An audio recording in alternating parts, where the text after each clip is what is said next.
चलिए तो आज का सेशन हम स्टार्ट करते हैं और आज के सेशन में पिछले बार से आगे हम बढ़ेंगे और इंडियन कॉन्स्टिट्यूशन हम लोग पढ़ रहे हैं ब्रीफ में।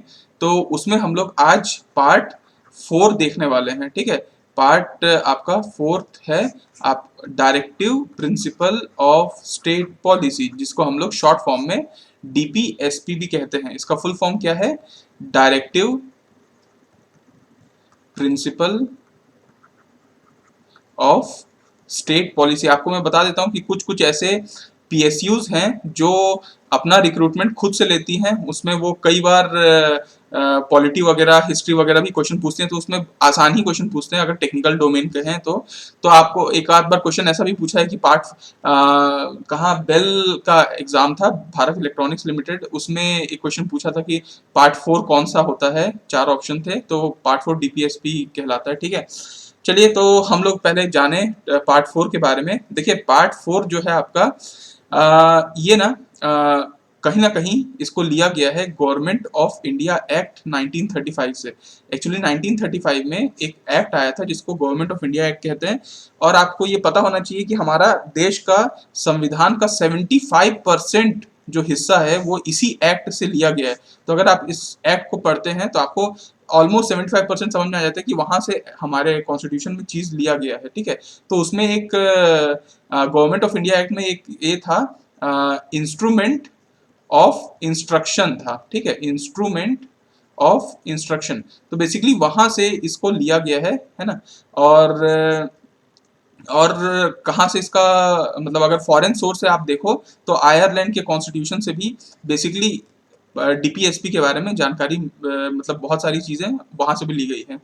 इंस्ट्रूमेंट ऑफ इंस्ट्रक्शन का मतलब इस पूरे पार्ट का ये मतलब है, जैसे पार्ट 3 का ये मतलब था फंडामेंटल राइट, मतलब कि एक नागरिक है भारत देश का, ठीक है, और रेसिडेंट है मान लीजिए, तो कुछ अधिकार तो होने चाहिए ना हम लोगों के, एक मौलिक अधिकार होना चाहिए, तो उसको अपन बोलते हैं फंडामेंटल। जो हमारे जीवन जीने के लिए फंडामेंटल चीजें हैं वो फंडामेंटल राइट्स में है। ये ना directive principle of state policy का मतलब, देखिए स्टेट का मतलब आपको मैंने पहले भी बताया कि स्टेट का मतलब ये हमारा राज्य नहीं है, छत्तीसगढ़ वाला राज्य स्टेट नहीं है। ये वो स्टेट है जिसको बोला जाता है जो बेसिकली ऊपर से नीचे तक, प्रधानमंत्री से लेके एक पंचायत के सरपंच तक जो भी चीजों को इम्प्लीमेंट कर रहा है, पॉलिसी वगैरह को, वो सब स्टेट में आ जाते हैं। तो संविधान जब बनाया गया था तो ये सोचा गया था कि जब कभी भी स्टेट मतलब कोई पॉलिसी बनाएगा, है ना, जब स्टेट कोई पॉलिसी बनाएगा तो किन बातों का ध्यान रखना चाहिए, किन मुद्दों का, प्रिंसिपल्स का ध्यान रखना चाहिए, उन मुद्दों को यहाँ डायरेक्टिव बताया गया है कि आप इन मुद्दों का ध्यान रखिएगा जब कभी भी। तो सीधा सीधा पार्ट 4 अगर आपसे कोई पूछे कि पार्ट 4 क्या है, तो आप आसान शब्दों में कह सकते हैं कि ये एक इंस्ट्रक्शन है संविधान के द्वारा, किसको, सरकार को, कि आप जब आम नागरिक के लिए अगर पॉलिसी बनाते हैं तो इन बातों का ध्यान रखिएगा। दैट इज कॉल्ड डीपीएसपी, है ना।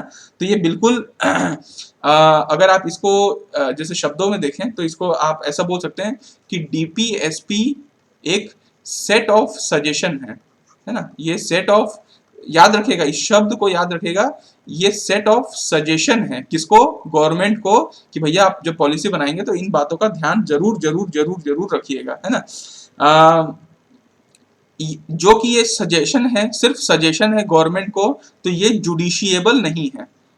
जुडिशियबल का मतलब अगर आपका कोई डीपीएसपी फॉलो नहीं होता है, कोई माना नहीं जाता है मान लीजिए, तो आप क्या कोर्ट में जा सकते हैं इसके खिलाफ, गवर्नमेंट के खिलाफ, कि भैया आप तो डीपीएसपी को फॉलो नहीं कर रहे हो। तो ऐसा नहीं, आप ऐसा नहीं कर सकते, क्योंकि ये नॉन जुडिशियबल है, मतलब इसको आप जस्टिस इसमें नहीं मांगा जा सकता, है ना। क्योंकि ये सिर्फ सजेशन है, ये सिर्फ पॉलिसी मेकर्स के लिए एक सजेशन है, इसीलिए इसको हम कोर्ट में नहीं जा सकते, है ना। इसका एम क्या है, क्यों हम इसको संविधान में रखे हुए हैं, ताकि इंडिया को, इस भारत देश को हम लोग एक वेलफेयर स्टेट बना सकें। वेलफेयर स्टेट का मतलब आप समझते हैं, जो सामाजिक समाज के लिए अपन काम करते हैं, समाजवादी टाइप का, उसको बोलते हैं वेलफेयर। तो ये समाज को अच्छा बना सकें, इसलिए वेलफेयर स्टेट के रूप में जाना जाता है। ये कहाँ से कौन से आर्टिकल तक है, तो अगर आप संविधान में देखें तो आर्टिकल नंबर 36 से, क्योंकि मैंने आपको 12 से 35, अगर आपको याद होगा तो आर्टिकल नंबर 12 से 35 मैंने पार्ट 3 में आपको बता दिया है ना, 12 से 35 और पार्ट 1 कितना है, 1 से लेके 4, फिर 5 से लेके 11 तक पार्ट 2 में आता है, और 12 से 35 पार्ट 3 में आता है, 36 लेके 51 तक पार्ट 4 में आता है ना। तो 36 से लेके 51 को आप याद रखिएगा, ये पार्ट 4 में आता है, ठीक। अब हम लोग आगे आते हैं और हम देखते हैं, देखिए पूरे आर्टिकल तो हम नहीं देख पाएंगे पूरे एक एक चीज को, लेकिन इसके इंपॉर्टेंट आर्टिकल या फिर हर आर्टिकल क्या कहता है, बस उतने को अपन समझ जाएं तो अपन को ये समझ में आ जाएगा कि डायरेक्टिव प्रिंसिपल होता क्या है।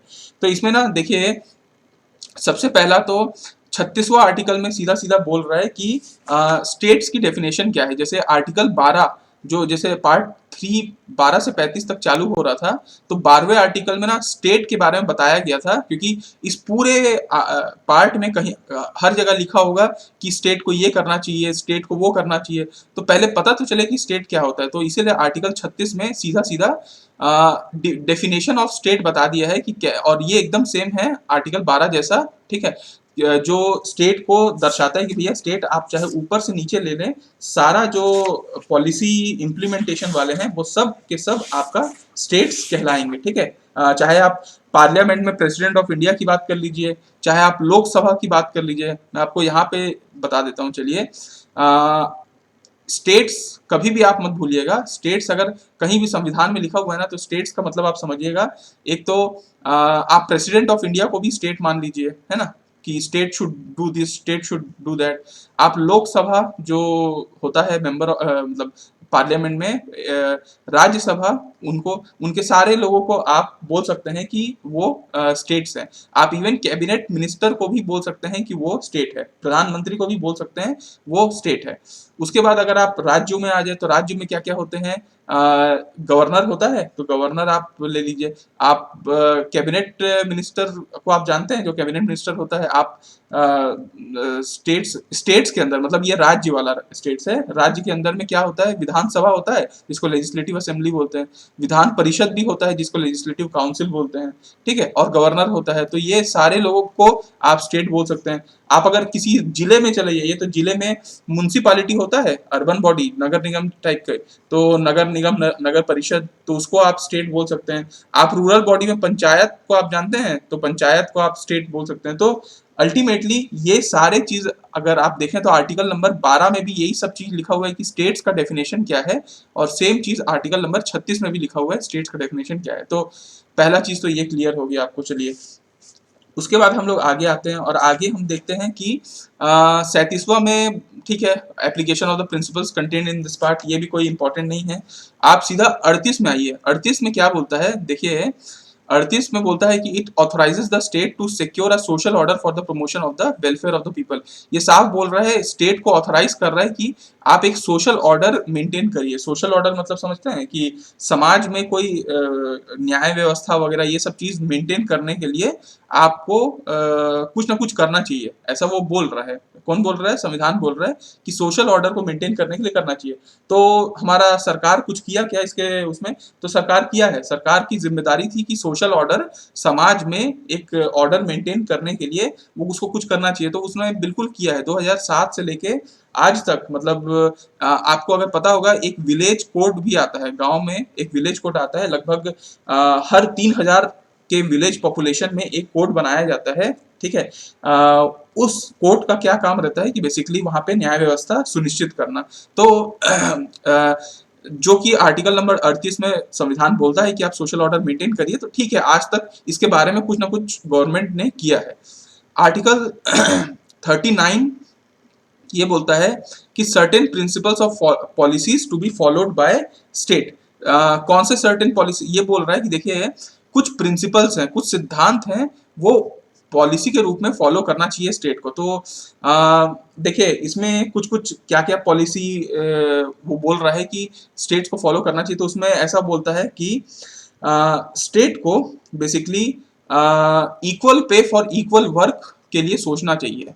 इसको आप याद रखिएगा कि क्योंकि ये कई बार एग्जाम में पूछ चुका है कि equal pay for equal work किस आर्टिकल में आता है। तो बेसिकली ये आर्टिकल नंबर 39 में आता है। उसमें सिंपल सिंपल बोल रहा है कि अगर, जैसे आप लोगों ने सुना होगा कि सेम काम के लिए आप लोगों ने कई जगह देखा भी होगा, सेम काम के लिए मान लीजिए पुरुषों को ज़्यादा पैसा मिलता है और किसी महिला को उसी काम के लिए अगर कम पैसा मिलता है, तो ये गलत है ना?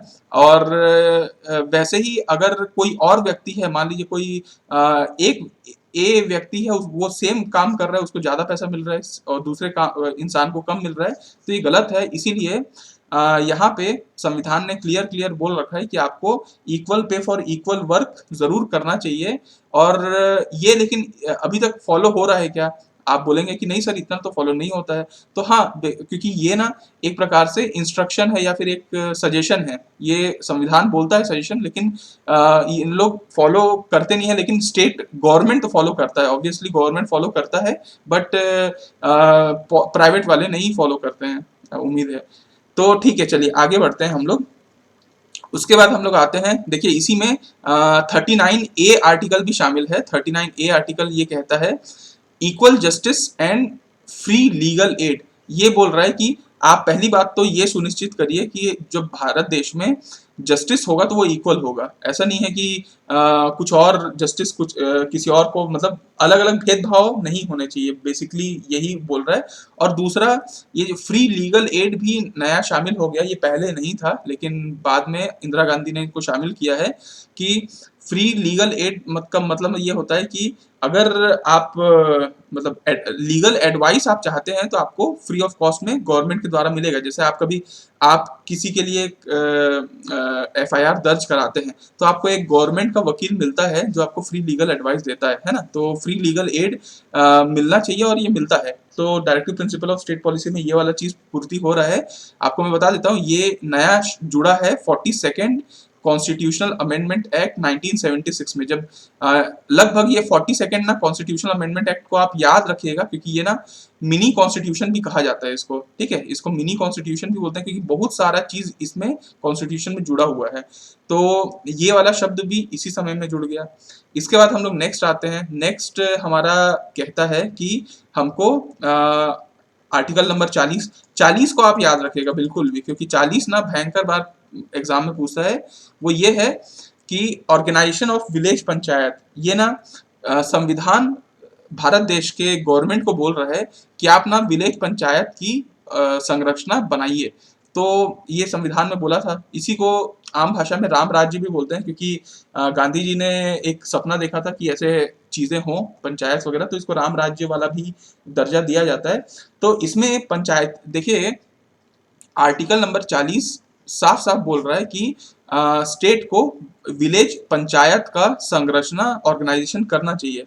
तो क्या स्टेट गवर्नमेंट, मतलब स्टेट ने किया ऐसा आज तक कभी किया है? तो आप देखेंगे कि हाँ बिल्कुल ऐसा किया है। अगर आप देखें तो 1957 में गवर्नमेंट ने इसी को सोचते हुए क्या किया, एक कमिटी बैठाई जिसका नाम था, जिसके हेड थे बेसिकली बलवंत राय मेहता। तो बलवंत राय मेहता कमिटी इसको बोला जाता है। और ये कमिटी बेसिकली पंचायती राज के लिए ही बनाई गई थी, ठीक है? पंचायत को कैसे हम लोग स्टैब्लिश कर पाए, उसी के लिए बलवंत राय मेहता कमिटी बनाई गई थी। और इनका जब रिपोर्ट आया तो फिर फाइनली बलवंत राय मेहता साहब ने 3 चीजों को सजेस्ट किया कि 3 टायर सिस्टम होना चाहिए हमारा पंचायत का। उन्होंने बोला कि हमारे भारत देश में आपको एक गांव के लिए पंचायत की जरूरत है, विलेज पंचायत, ठीक है? विलेज पंचायत। और उसके बाद फिर आपको उससे अपर लेवल पे जाना है तो पंचायत समिति होना चाहिए, पंचायत समिति, ठीक है? और तीसरा आप अगर देखें तो जिला में भी एक होना चाहिए, तो जिला पंचायत या जिला परिषद, आप इसको उन्होंने ऐसा सजेस्ट किया था इस 3 टायर में। आज आप अगर देखेंगे तो आज भी हमारे भारत देश में वैसे तो हर जगह 3 टायर नहीं है, कई जगह 2 टायर भी है, कई जगह 4 टायर भी है, और कई जगह मोस्टली जगह पे 3 टायर सिस्टम है। जैसे हमारे छत्तीसगढ़ में आप देखेंगे तो छत्तीसगढ़ में भी 3 टायर सिस्टम मौजूद है। हम ग्राम पंचायत को भी देखते हैं, ठीक है? हम सबसे टॉप लेवल पे हम जिला पंचायत को भी देखते हैं, ठीक है? और हम तालुका जो तहसील पंचायत होते हैं वो सब भी हम देखते हैं। तो बेसिकली तीनों हमारे पंचायत 3 टायर में हमारे छत्तीसगढ़ में भी मौजूद है और इंडिया के ऑलमोस्ट जगह मौजूद है। तो इसी में एक पॉइंट और याद रखिएगा, क्योंकि ये क्वेश्चन भी कई बार पूछा जाता है कि भारत देश में सबसे पहला पंचायत कहाँ पे गठित हुआ था। तो आपको याद रहना चाहिए कि ये राजस्थान में एक गांव है, ठीक है? उसका नाम है नागौर उस गांव में सबसे पहला पंचायत आया था। तो नागौर का नाम इसीलिए कई बार एग्जाम में पूछा जाता है कि कहाँ पे पंचायत बैठा था। इसमें देखिए संविधान में हमारा एक बार कॉन्स्टिट्यू अब देखिए ये तो 1959 के समय में आना शुरू हो गया था। 57 से एक कमेटी बनी 1959 में, पहला पंचायत भी आ गया, लेकिन संविधान में इसको एज इट इज कहीं पे मेंशन नहीं था। आपको अगर याद होगा संविधान को मैंने सबसे पहले स्टार्ट किया था तो बोला था कि इसमें 8 पार्ट थे, है ना। तो क्या किया गया 1992 में, आप याद रखिएगा 1992 में, मतलब इस समय ना 73rd कॉन्स्टिट्यूशनल अमेंडमेंट एक्ट हुआ, और इस समय में एक और नया पार्ट जोड़ा गया कॉन्स्टिट्यूशन में जिसको बोलते हैं पार्ट 9। मतलब पहले भारत देश में सिर्फ 8 पार्ट हुआ करते थे, 9वां पार्ट जुड़ा और उस 9वें पार्ट का नाम पंचायत रखा गया, है ना, पंचायत रखा गया। तो पंचायत बेसिकली इसी में जोड़ा गया था, और इसी में जस्ट 1992 में ही एक और कॉन्स्टिट्यूशनल अमेंडमेंट एक्ट हुआ ना 74th, मतलब एक ही साथ ही हुए थे, और एक और पार्ट जोड़ा गया था जिसको पार्ट 10 बोला जाता है, और 10 था हमारा म्युनिसिपैलिटीज। तो म्युनिसिपैलिटीज को भी याद रखिएगा क्योंकि ये नगर निगम होते हैं बेसिकली। तो इसमें क्योंकि और इसमें क्या है ना, बहुत सारे लिस्ट भी किए गए थे कि पंचायत के कहाँ क्या क्या काम रहेंगे, कहाँ से पैसा आएगा पंचायत में। आप लोग पता होगा कि छोटे छोटे टैक्स भी वसूलते हैं, ठीक है, ताकि उन लोगों का भी खर्चा चल पाए। मतलब इन द सेंस कि उन लोग खैर जमा ही करते हैं, फिर उनको रिफंड आता है वैसे स्टेट गवर्नमेंट से, लेकिन उन लोग टैक्स वसूलते हैं। वैसे ही नगर निगम में भी आप देखते होंगे प्रॉपर्टी टैक्स वगैरह सब वसूलाया जाता है। तो वो सब आपका इसी पार्ट के तहत है। तो अल्टीमेटली मैं आपको सिर्फ ये बताना चाह रहा था कि आर्टिकल नंबर 40 में संविधान ये बोलता है कि आपको एक विलायक पंचायत का गठन करना चाहिए, और इसको देखते हुए सरकार बिल्कुल एक्टिव मोड में आई और काम चालू की, और 73rd 74th अमेंडमेंट एक्ट में ये सारा कुछ यहाँ पे हो गया था। तो आपको 40 आर्टिकल में 73rd अमेंडमेंट एक्ट और 74th अमेंडमेंट एक्ट याद रहना चाहिए जो 1992 में हुआ था। ओके, तो फिर हम आगे स्टार्ट करते हैं, और अब हम लोग देखते हैं आर्टिकल नंबर 41। आर्टिकल नंबर 41 देखिए बड़ा काम का है, और आप लोगों के लिए तो बहुत ही काम का है। वो ये है कि आर्टिकल नंबर 41 ये बोलता है कि एक सुझाव देता है बेसिकली इसको किसको, गवर्नमेंट ऑफ इंडिया को, कि आप ना राइट टू वर्क भी दो। मतलब राइट टू वर्क समझ रहे हैं, अधिकार, काम करने का अधिकार। हर इंसान के पास काम करने का अधिकार होना चाहिए, राइट टू एजुकेशन होना चाहिए, पढ़ाई लिखाई करने का अधिकार होना चाहिए, और कुछ पब्लिक असिस्टेंस सर्टेन केसेस में, कुछ ऐसे केसेस में आप पब्लिक को असिस्ट भी करो, ये संविधान सजेशन करता है। तो अब इसके लिए हमारे भारत सरकार ने क्या किया, चलिए देखते हैं। तो आर्टिकल नंबर हम 41 की बात करते हैं। आर्टिकल नंबर 41 साफ बोलता है कि भैया आप राइट टू वर्क दीजिए, मतलब लोगों के पास काम करने का अधिकार होना चाहिए। तो आप बोलेंगे कि सर मतलब फिर तो लोग बेरोजगार ही नहीं रहेंगे, क्योंकि संविधान बोल रहा है कि हर किसी को काम करने का अधिकार होना चाहिए। तो हमको तो काम करने का अधिकार है, बस हम पढ़ेंगे सर, कंप्लीट करेंगे इंजीनियरिंग, और हमको तो अधिकार है काम करने का, तो हमको मिलेगा काम। तो ऐसा नहीं होता है। राइट टू वर्क सबको नहीं है बेसिकली। इसके लिए सरकार ने किया है, काम किया है, ऐसा नहीं है। आपको भी नौकरी मिल सकती है, लेकिन आप बोलेंगे कि सर मेरे लायक नौकरी नहीं है। एक्चुअली क्या हुआ ना, राइट टू वर्क मतलब हर किसी के पास काम करने का अधिकार। तो अब गवर्नमेंट क्या करे, इसमें कैसे देगी सबको काम? अगर सबको काम देगी तो फिर तो नहीं हो पाएगा उसका व्यवस्था, जो भी उसको करना है। तो ना वो एक स्कीम चालू की, उस स्कीम का नाम था नरेगा, ठीक है। नरेगा अगर आप सुने होंगे तो नरेगा बेसिकली क्या है, नेशनल ये है एक्ट है बेसिकली, रूरल एम्प्लॉयमेंट गारंटी। मतलब रूरल जो है ना, मतलब अगर गाँव में कहीं एम्प्लॉयमेंट को गारंटी देने वाला ये कानून था, है ना, कानून है बेसिकली। उसमें प्रॉब्लम क्या है, मतलब इसमें अच्छाइयाँ या प्रॉब्लम मैं बता रहा हूँ कि ना, इस कानून के तहत सरकार बाध्य है कि अगर आपको काम चाहिए और आपने अप्लाई किया है तो काम वो देगा ही, इस एक्ट के तहत। एम्प्लॉयमेंट गारंटी एक्ट है ये, एम्प्लॉयमेंट गारंटी एक्ट। लेकिन जरूरी थोड़ी है कि आपको सीईओ ही बना देगा अपनी कंपनी का कुछ भी का, तो ऐसा नहीं होता है ना। तो इसमें वो चालू तो किया, और शुरुआत में 2006 में ये चीजें स्टार्ट हुई, और 200 जिलों में पहले चालू किया गया, आउट ऑफ 640 जिलों जो देश में है, उसमें से 200 जिलों में चालू किया गया। अच्छा हुआ सबसे पहले अनंतपुर डिस्ट्रिक्ट आंध्र प्रदेश के स्टार्ट किया, फिर धीरे से 2008 में ये सारे राज्यों में सारे जिलों में इसको इम्प्लीमेंट कर दिया गया, और सारे जिलों में ये चीज चल रहा था। फिर 2009 में इसका नाम चेंज कर दिया गया, और इसका नाम महात्मा गांधी के नाम से रख दिया गया, इसलिए मनरेगा इसका नाम रखा गया है। तो Mahatma Gandhi national rural employment guarantee act, ठीक है, ये मनरेगा बोलते हैं इसको। और इसमें होता क्या है जानते हैं, अगर आपको एम्प्लॉयमेंट चाहिए और आपको एम्प्लॉयमेंट कहीं नहीं मिल रहा है, तो आपको तो गारंटी है ना, एम्प्लॉयमेंट की गारंटी तो दे ही रहे हैं इन लोग सरकार।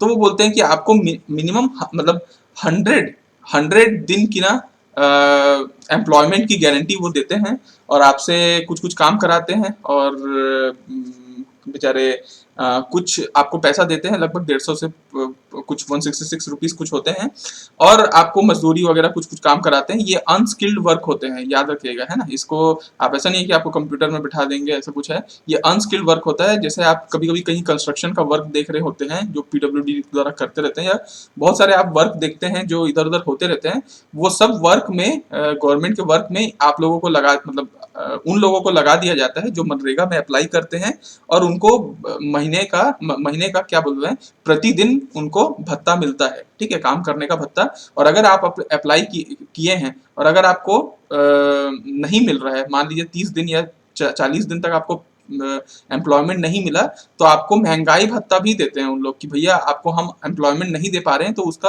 हर्जाना आपको दे रहे हैं, सरकार वो भी करती है ना। तो ये 100 डे तो मिनिमम है, इतना तो देता ही देता है मनरेगा, मतलब इतना। तो छत्तीसगढ़ सरकार इसको और बढ़ा दी, छत्तीसगढ़ सरकार बोली कि हम 150 दिन के लिए देंगे।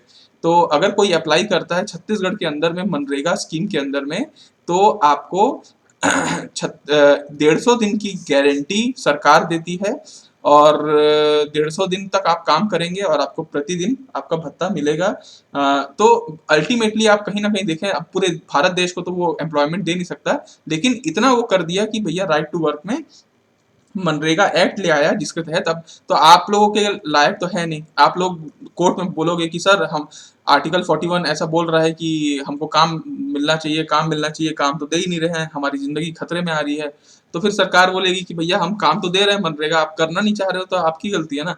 तो बात यहीं अटक जाती है, कोई दिक्कत नहीं है। ठीक है, आगे बढ़ते हैं हम लोग। तो बेसिकली राइट टू एजुकेशन भी आ जाता है आर्टिकल 41 में, कि एजुकेशन मिलना चाहिए, और पब्लिक असिस्टेंस भी कुछ सर्टेन केसेस में जरूर मिलना चाहिए।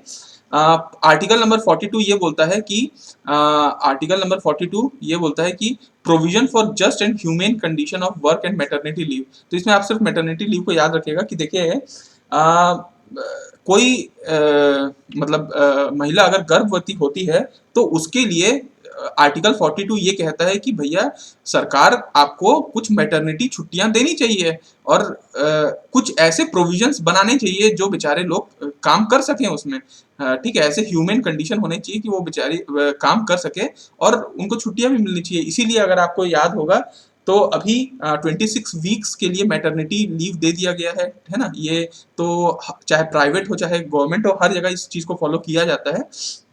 और मैटरन असिस्टेंस भी आपको देना है, मतलब अगर आपको कुछ असिस्टेंस देना है तो आप कैसा असिस्टेंस दे सकते हैं। तो आपको अगर याद होगा तो 2006 से एक योजना चल रही है जिसका नाम है जननी सुरक्षा योजना।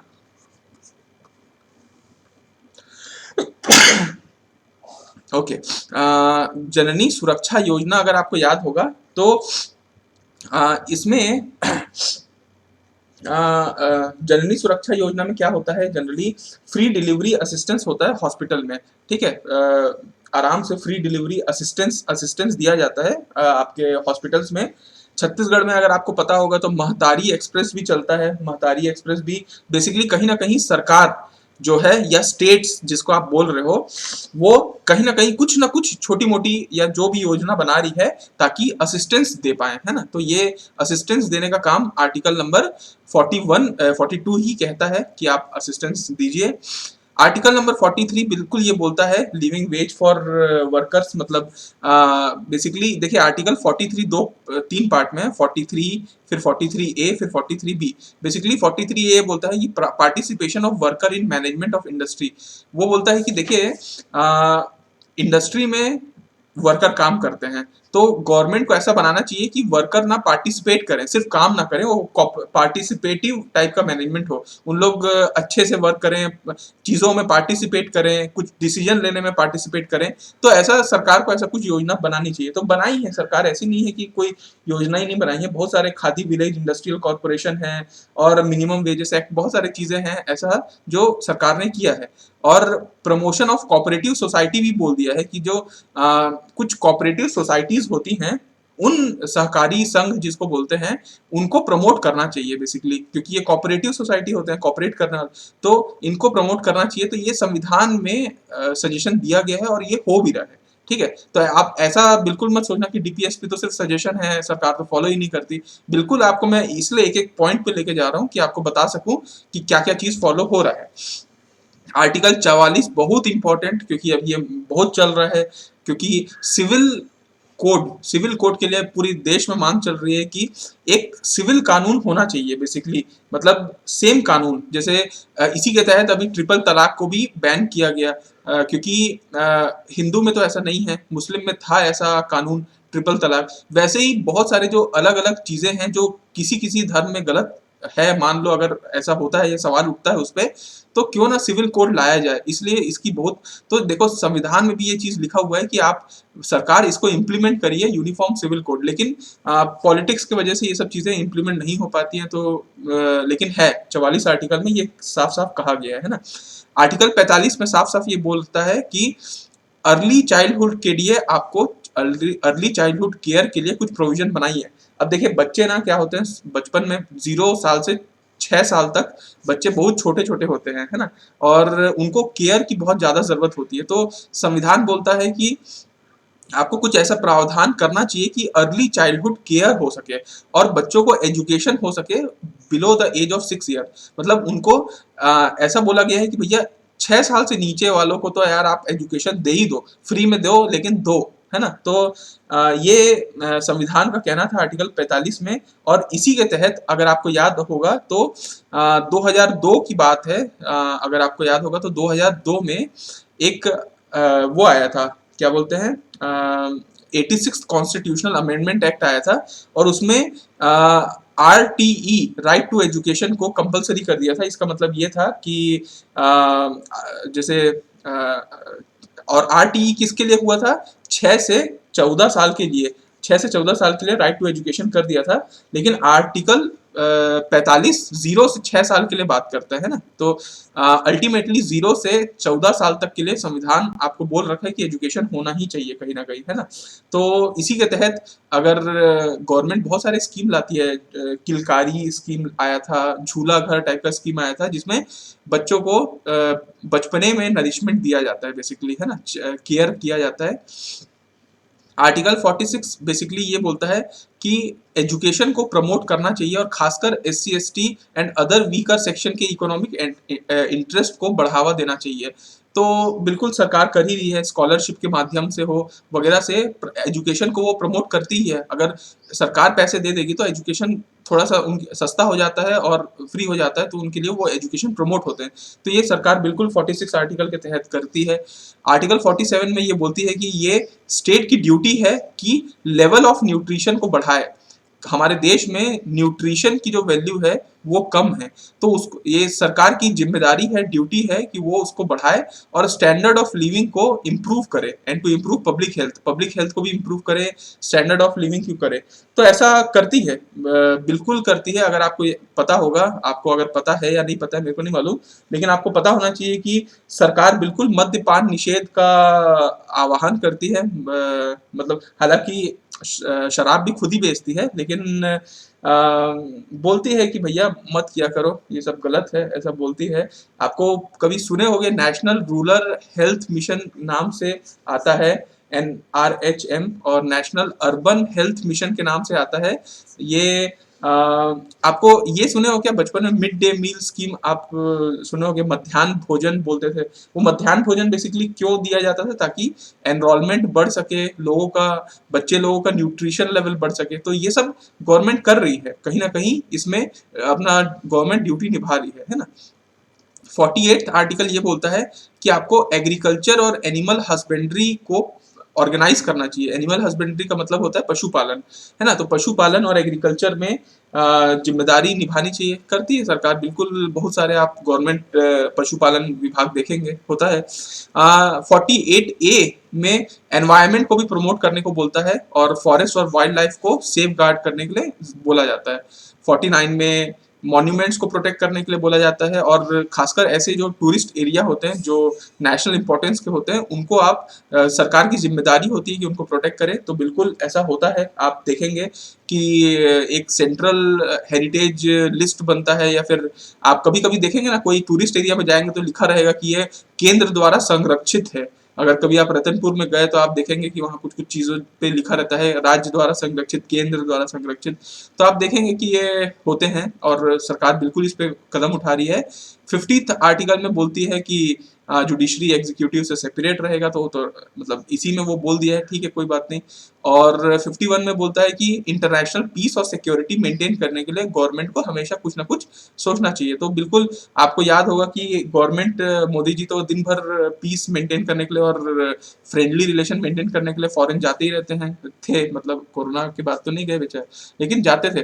तो ये गवर्नमेंट बिल्कुल इंटरनेशनल पीस और सिक्योरिटी के लिए अपना प्रतिबद्ध है। तो देखिए, आपको मैंने पूरा आर्टिकल नंबर ऑलमोस्ट एक एक चीज बता दिया जो directive principle of state policy में है, और इतना है, इतना आप लोगों को पढ़ने के बाद मेरे ख्याल से आप समरी के रूप में अगर आपको मैं पूछूं तो आप ओवरऑल ये बोल पाएंगे कि सर आर्टिकल नंबर 4 में पूरा का पूरा सजेशन दिया हुआ है, और गवर्नमेंट उसको फॉलो भी कर रही है। आप अगर मैं कुछ ना बताऊं तो आप बिल्कुल बोलेंगे कि सर इसमें तो एग्रीकल्चर को अच्छा करने के लिए दिया गया है, फ्रेंडली रिलेशन को मेंटेन करने के लिए, मॉन्यूमेंट को, एनवायरनमेंट को, उसमें equal pay for equal work की बात की गई है, उसमें विलेजेस के लिए बात की गई है, उसमें क्या बोलते हैं मैटरनल असिस्टेंस की बात की गई है, उसमें न्यूट्रिशन को बढ़ाने की बात की गई है, उसमें ट्रिपल मतलब सिविल कोड को करने के लिए बात की गई है, उसमें लेबर जो होते हैं उनको पार्टिसिपेट करने के लिए बात की गई है। बहुत सारे ऐसे चीज हैं जो आप पार्ट 4 को देखने के बाद अब आपको मेरे ख्याल से महसूस होगा कि ये सारे चीज सजेशंस हैं जो इंस्ट्रूमेंट ऑफ इंस्ट्रक्शन है जो पार्ट 4 में आते हैं। तो ठीक है, अब हम पार्ट 4 कंप्लीट कर लिए। जानते हैं जब संविधान बना था तब पार्ट 4 तो था, लेकिन 4A नहीं था।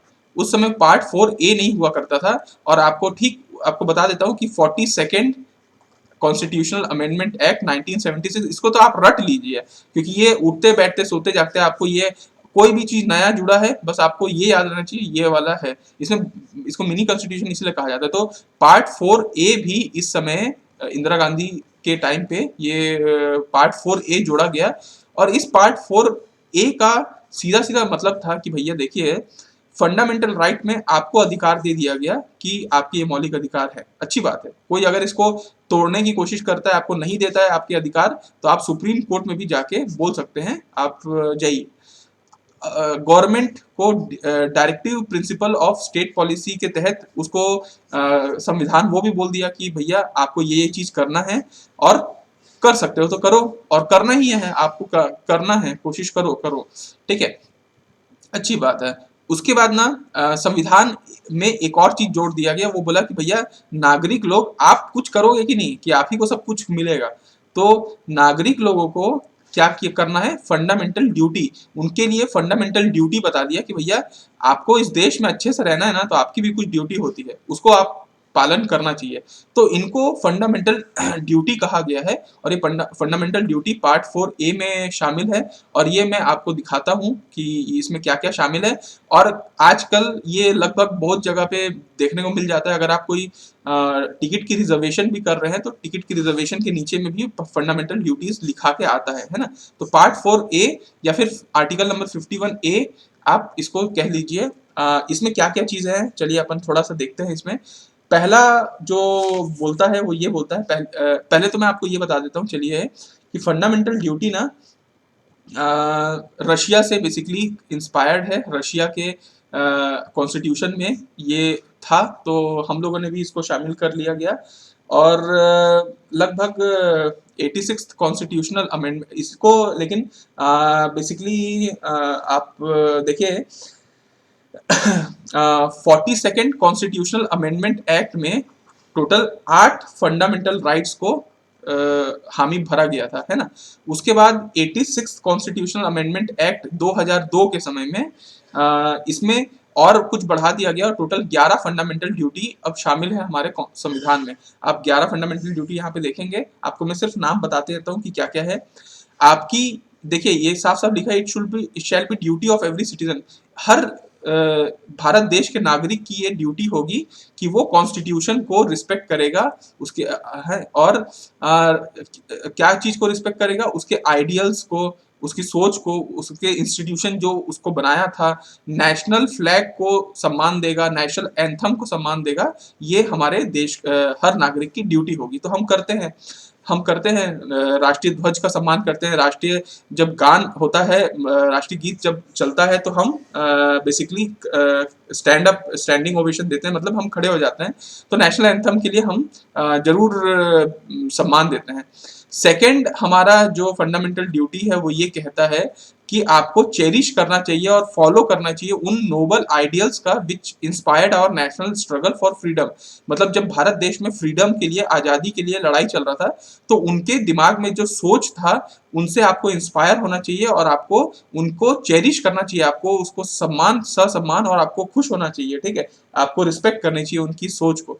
तीसरा ड्यूटी आपका है कि आपको देश की अखंडता, ठीक है, एक उसकी यूनिटी, उसकी इंटेग्रिटी, ये देश को मतलब एक रखना है हम लोगों को, इसको आपको हमेशा प्रोटेक्ट करना चाहिए, इसको आपको सम्मान करना चाहिए। इसलिए देश को कभी टुकड़े में बांटने की कोशिश नहीं करनी चाहिए। ये आपके ड्यूटी नहीं है आपकी, है ना, आपकी ड्यूटी है उसको प्रोटेक्ट करना।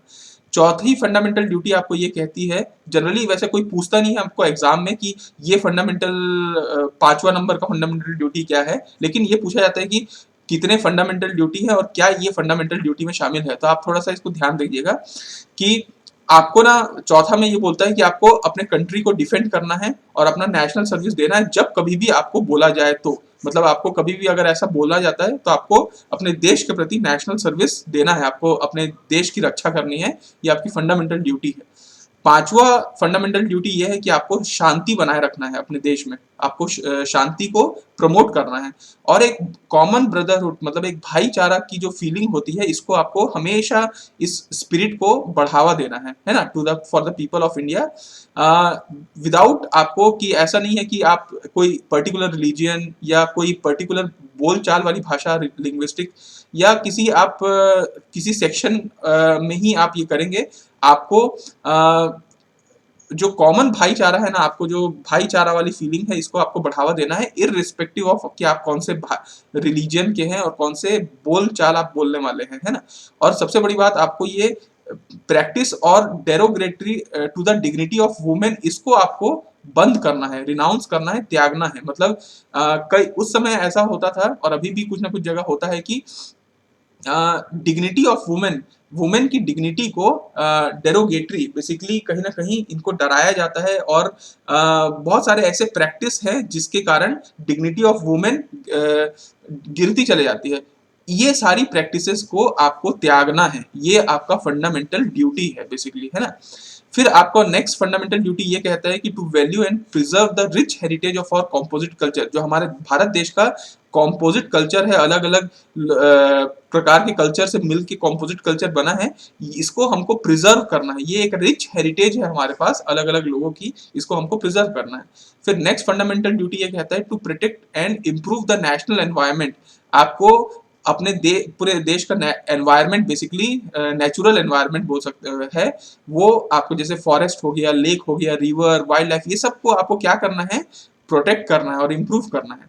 आपको साइंटिफिक, ये चीज को याद रखिएगा, scientific temper, humanism and spirit of inquiry maintain करना है। मतलब कि कभी कभी होता है ना कि अपन साइंटिफिक थिंकिंग, कोई भी चीज के लिए हम लोग साइंटिफिक सोचते हैं, इसको हमको बढ़ावा जरूर देना चाहिए। ऐसा नहीं है कि हम उन चीजों को अभी भी माने कि भैया ये होता है, तो जैसे कई चीजें अपन मानते चले आते हैं, उसके मतलब जो आपको बोला जाता है कि ऐसा करो वैसा मत करो, तो उसके लिए साइंटिफिक थिंकिंग होना चाहिए, आपको डेवलप करना चाहिए साइंटिफिक थिंकिंग। फिर आपको बोला जाता है to safeguard public property, public property को आपको बचाव करना है और वायलेंस को आपको नहीं मतलब त्यागना है बेसिकली, है ना। फिर सेकंड लास्ट आपको स्ट्राइव करना है एक्सीलेंस के लिए in all spheres of individual and collective activities so that nation constantly rises to higher level of individual and achievement. मतलब अगर आप इंडिविजुअल और कलेक्टिव एक्टिविटी ऐसा करते हैं जिससे एक्सीलेंस की तरफ जाते हैं, तो पूरे देश को फायदा होता है। और लास्ट ये उनके लिए कहा गया है जो पेरेंट है, जो माता पिता है या कोई गार्जियन है, उनके लिए बोला गया है कि भैया आपको ना to provide opportunity for education to his child. मतलब जिस भी चाइल्ड के आप पेरेंट है या गार्जियन है, उनको आप अपॉर्चुनिटी दीजिए पढ़ने का। और द केस में भी जो भी है between the age of 6 to 14 year, मतलब साफ साफ बोल दिया है कि 0 से 6 तक के लिए तो हम पहले ही बोल चुके हैं, 6 से 14 ईयर तक के लिए पेरेंट्स की जिम्मेदारी है कि भैया आप इनको पढ़ाइए, ठीक है। तो ये है फंडामेंटल ड्यूटी, और फंडामेंटल ड्यूटी कुछ ऐसी है हमारी, ठीक है। तो ये पार्ट 4A है और ये पार्ट 4 है। आई होप आप लोगों को क्लियर हुआ होगा